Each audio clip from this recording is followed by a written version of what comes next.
Assalamualaikum warahmatullahi wabarakatuh. Saya Lucy Sapitri akan menjelaskan sumber hukum yang tidak disepakati. Yang pertama yaitu istihsan. Istihsan menurut bahasa adalah menganggap baik terhadap sesuatu, sedangkan menurut istilah atau para ulama usul fikih, istihsan adalah berpalingnya atau pindahnya seseorang dari tuntunan qiyas yang zali atau nyata kepada tuntunan qiyas yang sama, atau dari hukum kulli atau umum kepada hukum istisani atau pengecualian, karena terdapat dalil yang mementingkannya perpindahan. 1. Dasar hukum istihsan.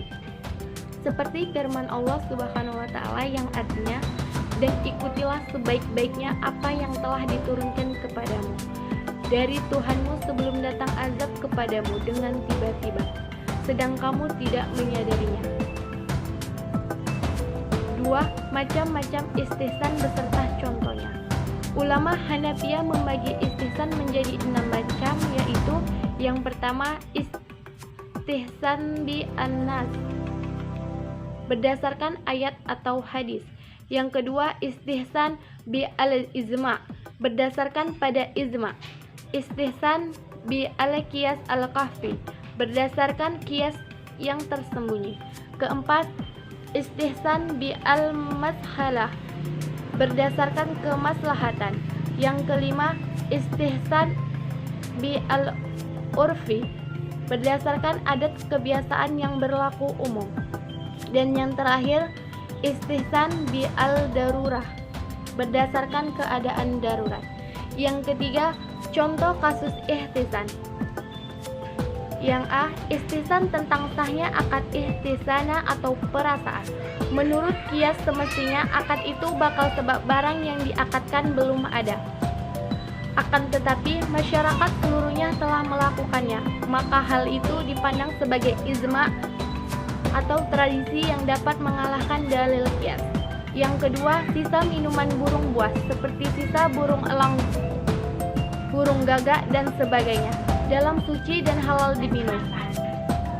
Hal ini ditetapkan dengan istihsan. Menurut qiyas zali, sisa minuman binatang buas seperti anjing dan burung-burung buas adalah haram diminum, karena sisa minuman yang telah bercampur dengan air minum atau air liur binatang itu kiasnya kepada dagingnya.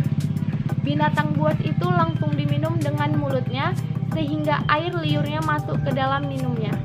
Menurut qiyas kahfi, bahwa burung bias itu berbeda mulutnya dengan mulut binatang buas. Mulut binatang buas terdiri dari daging yang haram dimakan, sedangkan mulut binatang buas terdiri dari daging yang haram dimakan. Sedang mulut burung buas merupakan paruh yang terdiri atas tulang atau zat tanduk dan tulang dan zat tanduk yang bukan merupakan najis. Karena itu sisa minuman burung buas itu tidak bertemu dengan dagingnya yang haram dimakan. Dalam hal ini, keadaan tentu yang ada pada burung buas membuatnya berbeda dengan binatang buas lainnya. Berdasarkan keadaan inilah ditetapkan perpindahan dari qiyas zali kepada qiyas kahfi yang disebut istihsan. B. Pengertian masalah mursalah. Masalah mursalah terdiri dari dua kata, yaitu masalah yang artinya kebaikan dan mursalah artinya bebas atau lepas.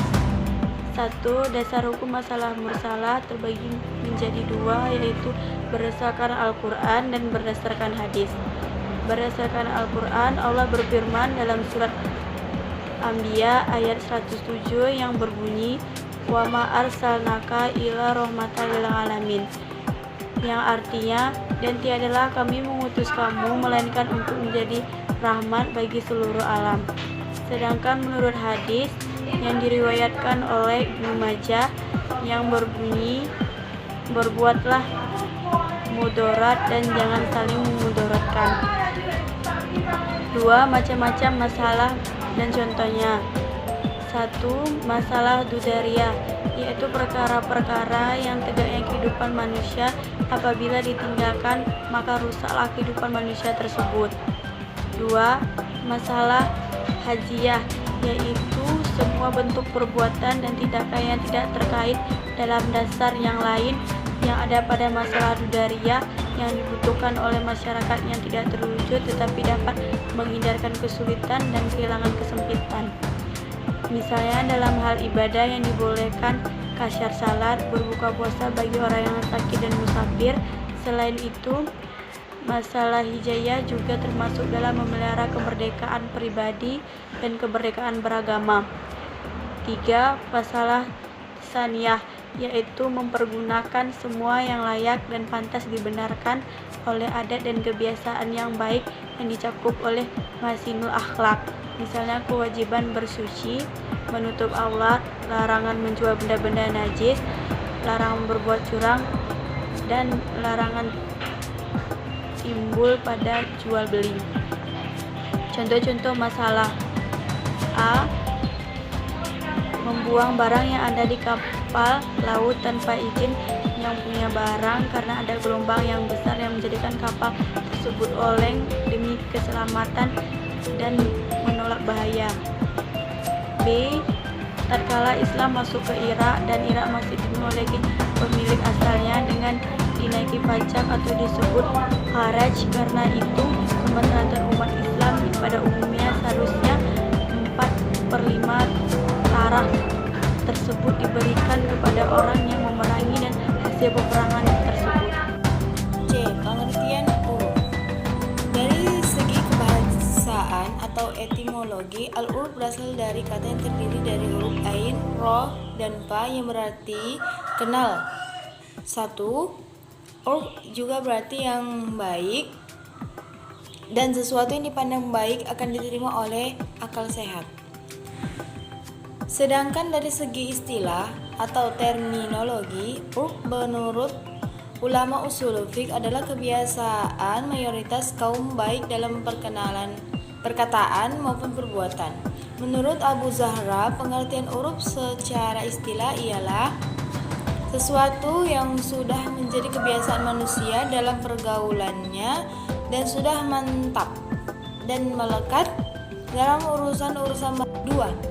Ada juga yang mendefinisikan bahwa urf ialah sesuatu yang dikenal oleh halayak ramai di mana mereka bisa melakukan baik perkataan maupun perbuatan. 1. Dasar hukum urf. Para ulama ushul fiqh sepakat bahwa urf sahih yaitu urf yang tidak bertentangan dengan syarak, baik yang berkaitan dengan urf qauli atau lafzi dan amali, maupun yang menyangkut urf am dan urf khas, dapat dijadikan hujjah dalam menetapkan hukum syarak. Seluruh ulama mazhab menerima dan menjadikan uruf sebagai sumber hukum, karena menurut Imam Al-Qarafi harus terlebih dahulu meneliti kebiasaan yang berlaku dalam masyarakat setempat, sehingga hukum yang ditetapkan itu tidak bertentangan atau menghilangkan kemaslahatan yang menyangkut masyarakat tersebut. Kehujahan urf sebagai sumber hukum didasarkan atas firman Allah Subhanahu wa taala dalam Quran surah Al-A'raf ayat 199 yang artinya, jadilah engkau pemaaf dan menyuruhlah kepada kebaikan serta berpalinglah dari orang-orang bodoh. Melalui ayat di atas, Allah Subhanahu wa taala memerintahkan kaum muslim untuk mengerjakan yang ma'ruf. Sedangkan yang ma'ruf itu sendiri ialah yang dinilai oleh kaum muslimin sebagai kebaikan, dikerjakan berulang-ulang dan tidak bertentangan dengan watak manusia yang benar dan yang dibimbing oleh prinsip-prinsip umum ajaran Islam. 2. Macam-macam uruf dan contohnya. A. Uruf qauli atau lafzi, yaitu kebiasaan yang berupa kata-kata atau ucapan dalam kehidupan sehari-hari. Apabila lafal atau ungkapan tersebut digunakan untuk menggunakan sesuatu, maka makna ungkapan itu akan langsung dipahami dan terlintas dalam pikiran masyarakat. Contoh ialah penggunaan kata walad yang berarti anak. Dalam pengertian ini sebenarnya yang termasuk anak ialah anak perempuan dan laki-laki. Tetapi kebiasaan masyarakat banyak menyebutkan kata walad untuk merujuk pada anak laki-laki. B. Urf amali, yaitu Kebiasaan masyarakat yang berlaku berupa perbuatan. Contohnya ialah kebiasaan libur kerja pada hari-hari tertentu. Kebiasaan masyarakat memakan makanan dan minuman tertentu atau pakaian tertentu dalam acara-acara khusus. Contoh lain ialah kebiasaan berbelanja di swalayan tanpa adanya transaksi dan akad jual beli di dalamnya. C. Urf khusus atau khas, yaitu kebiasaan yang dilakukan oleh sekelompok orang di tempat tertentu atau pada waktu tertentu dan tidak berlaku di sembarang tempat. Contohnya kebiasaan yang berlaku di kalangan pengacara hukum bahwa jasa pembelaan hukum yang akan dilakukan harus dibayar dahulu sebagian oleh kliennya. 3. Contoh-contoh urf. Pada masa pertunangan, pihak laki-laki memberikan hadiah kepada pihak wanita walaupun hadiah tersebut tidak dianggap sebagai mas kawin. Hal ini tidak bertentangan dengan Al-Quran dan hadis karena memberikan suatu hadiah boleh-boleh saja. B. Jual beli makanan diukurkan dengan takaran. Semakin majunya zaman digantikan dengan timbangan. Semisal budaya seperti ini tidak apa-apa, tidak berlawan dengan Al-Quran dan hadis karena perubahan benda dan takaran ketimbangan tidak menimbulkan kerugian pada jual beli makanan, namun justru memudahkan jual beli makanan. C. Bila seseorang meninggal, maka akan diperingati oleh keluarga dengan mengundang orang-orang sekitar atau orang-orang desanya untuk bertahlil, mendoakan yang meninggal. Ini tidak bertentangan hukum Allah, malah berdasarkan hadis Nabi Muhammad SAW.